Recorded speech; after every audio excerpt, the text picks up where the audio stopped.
2014, tra pochi giorni saremo al Vinitaly con Roberto Paladin. Roberto Paladin, cosa andate a presentare? Beh, andiamo a presentare parecchie novità, in primis diciamo tutti quanti i vini della vendemmia 2013 e presenteremo anche un raboso nuovo, in particolare fatto un'edizione speciale e un raboso spumante, e dove viene risaltato proprio la caratteristica primaria del raboso, che quindi è il frutto e la grande piacevolezza nella beva. E dopo le annate nuove di Bosco del Merlo, quindi un Sauvignon, un Chardonnay come vini bianchi, i primi che escono come per la primavera, che stiamo stappando le prime bottiglie proprio in occasione di questa festa di primavera qua in azienda.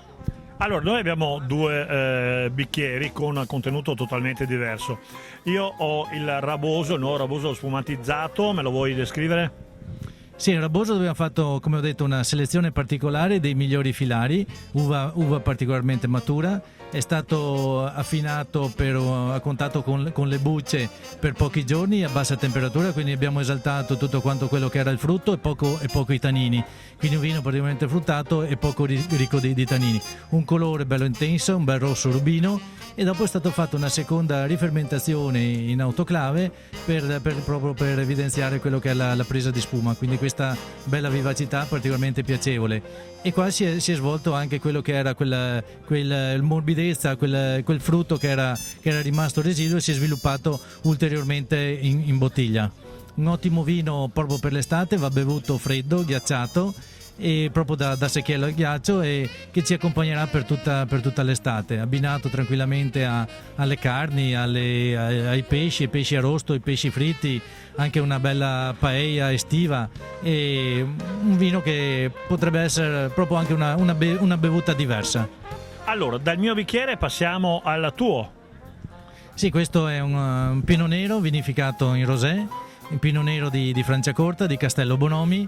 Anche questo è un vino particolarmente adatto proprio anche all'estate, sia da bere così come aperitivo, e perché anche sempre di più l'aperitivo viene abbinato anche a degli stuzzichini, e quindi anche con un bel stuzzichino anche di pesce con qualche ostrica, oppure anche un'ottima proposta anche a tutto pasto.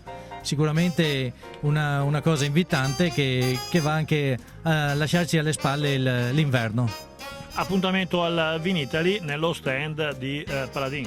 Padiglione 4, stand E6, vi aspettiamo ad assaggiare quelle cose che vi ho appena elencato, e sia per quanto riguarda Paladin, Bosco del Merlo, Vescine, quindi anche un Chianti nuovo di Toscana, e non per ultime le bollicine di Franciacorta, di Castello Bonomi. Non assaggiate tutto in un colpo, perché io sono già alticcio solo a sentirne parlare.